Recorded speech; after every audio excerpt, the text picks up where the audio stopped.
Most humans, we love you very much, but if there is something that you do often that we would prefer you not do so often for your own good, it is that you examine what is with such fervor that you slow down what you've asked for and you don't let it come.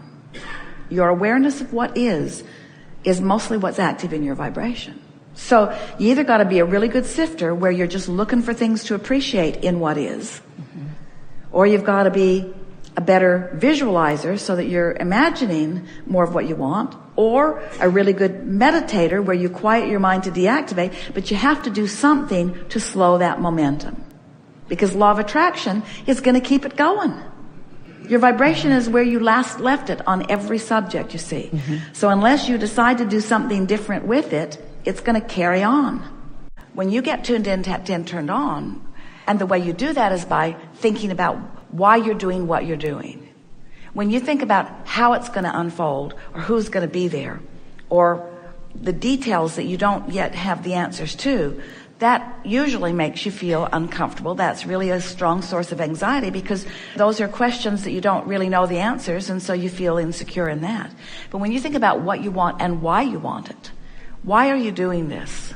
If you've been listening to us for a while, you've been hearing us say that when you're tuned in, tapped in, turned on, that all things go more powerfully the way you want them. You've been hearing us say that one who's connected to the stream or to the flow, or one who is in alignment with who you really are, is more powerful than millions who are not. And what we're really talking about is you finding somehow, some way to line up more and more and more with that core grid that beams up through you, that grid of love and well-being and prosperity and vitality and energy. And it's when you feel frisky. It's when you feel alive. It's when you feel your passion. It's when you are full of who you are. It's when you are tuned in to the vibrational, expanded most beingness of that which you are. So you got to ask, well, if I was all of that before I came, tell me again, why did I agree to come into this body and expose myself to this? You call it variety, Abraham. You call it contrast. I call it the good, the bad, and the ugly. In other words, tell me again, did I really agree to come into this environment? We say, yes, you did, because you knew that in the exploration of the contrast that you could come to eternal, never-ended new perspectives of value, perspectives of goodness, perspectives of advancement, perspectives of expansion. You know that you are an eternal being, and you wanted the exposure to the variety that would help you and all of us to expand. For a while we said, you got to get in the vortex. You got to get in the vortex. You just got to bring yourself up to speed, and the vortex will bring you in. And that is really the way that it is. But it might be easier for you to understand that the preparation is yours to make. In other words, you got to chill out. You got to stop beating the drum of what's missing, or it will continue to be missing.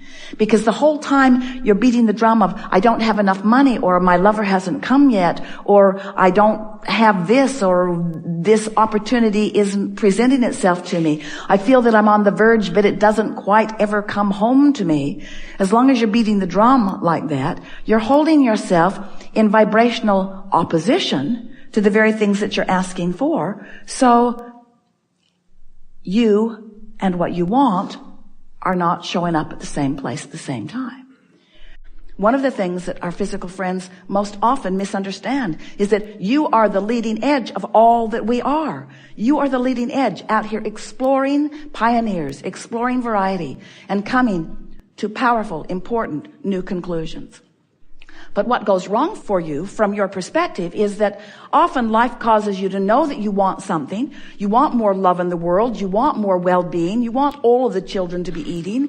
You want the world to be a better feeling place for not just you, but more people. You want that. But you focus upon the opposite of that. It's like the contrast helps you to expand, but you don't go with the expansion because you feel obligated to tell it like it is, to focus upon the what is, to be real, to be accurate, to tell the truth of things. And we want you to understand that there is a truth that you can reach for that is always wrapped around well-being. That when you begin reaching for that, the universe will reflect back to you. Our new way of saying it is your grid will fill in with the evidence of whatever truth it is that you've decided to make your pattern of thought, your habit of thought. So what so many of our human friends do not understand is that you're out here on the leading edge and you're carving it out and you're asking for the new expansion. And when you do, we all go right to it. We experience the ecstasy of the new creation that you have carved out. And then, and this is the most important part for you, we hold steady to that vibration of that expansion, offering a signal that is so strong and so steady that when you get somewhere in the vicinity of it, you're going to feel your relationship with it. You're going to feel your relationship with that signal. If you feel awful, you understand your relationship with the signal.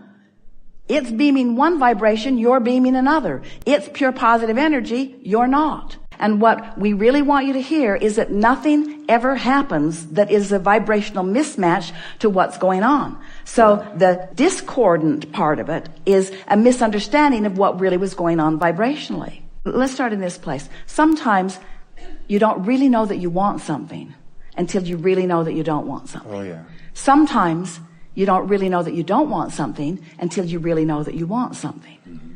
And so attention to what you want. Sometimes you're picking up that stick thinking that you're giving your attention to what you do want without realizing that you're pushing against what you do not want. We don't want to get too heavy into this. You said it's a heavy subject because this is one of the reasons that we moved from calling this gathering the art of allowing rather than the science of deliberate creation. Because as you get so specifically focused, as you try to contemplate every single thought that you're thinking and put it into some sort of category about whether I thought it more than others. Mm-hmm. We just want you to understand that nothing manifests that is out of vibrational whack with what you've got going on. This analogy that we're going to offer you here is going to answer your question completely. You may have heard us say that what manifests is always a vibrational match to what you're thinking and feeling. It always is. And then we take it further, and it's easy for you to understand this, that what manifests in your dream state, what you're dreaming about, is also a manifestation of what you're thinking and what you're feeling.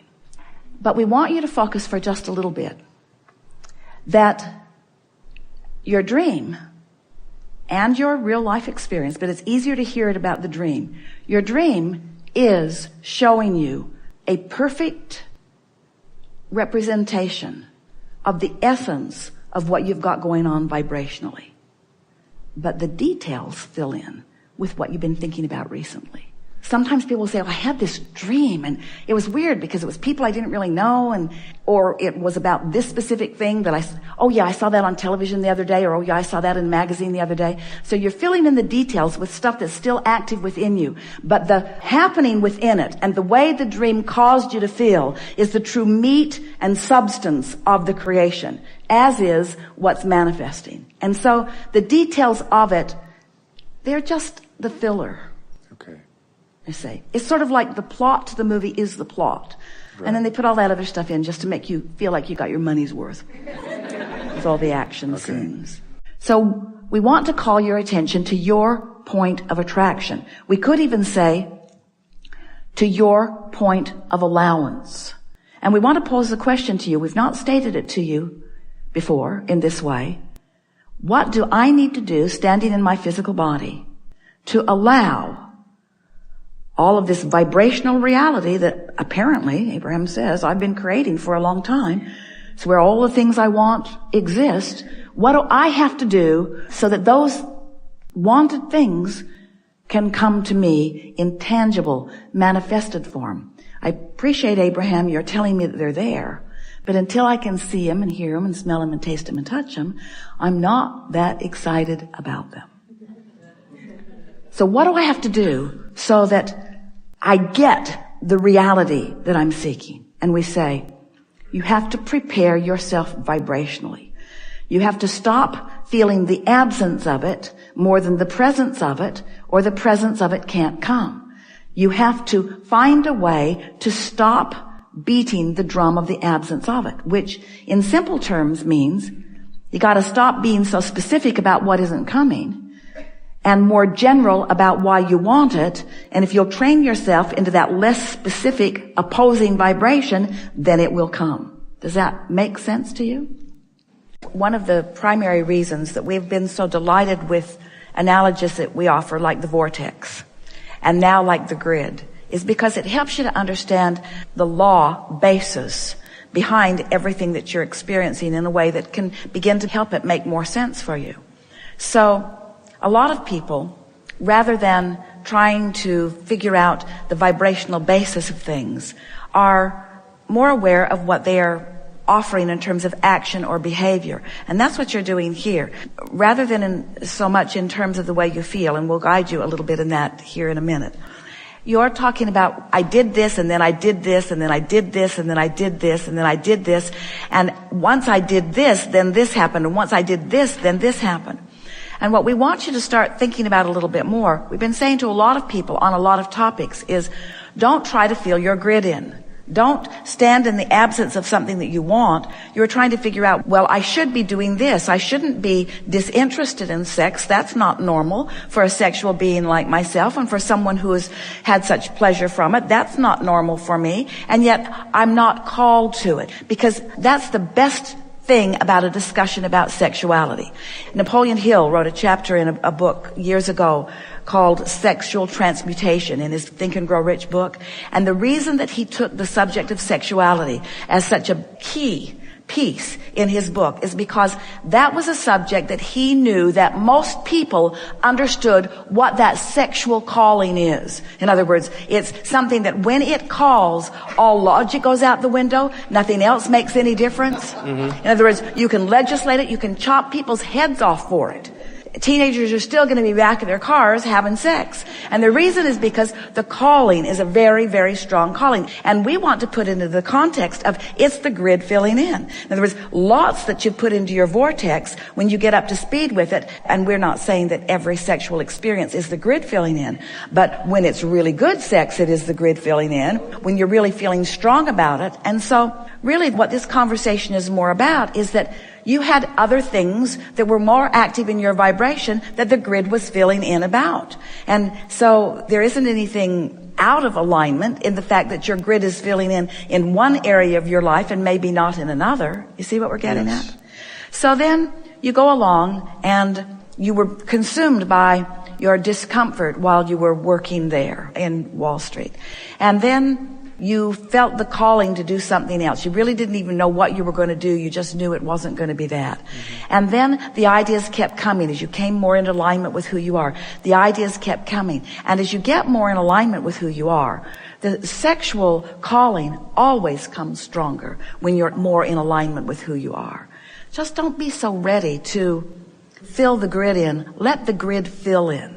Stay focused upon the things that are exciting you, and know that, again, you've put enough in your grid relative to sexuality to keep yourself busy for 20 or 30 lifetimes. You don't need to worry about having to keep that actively alive. It's in your vortex.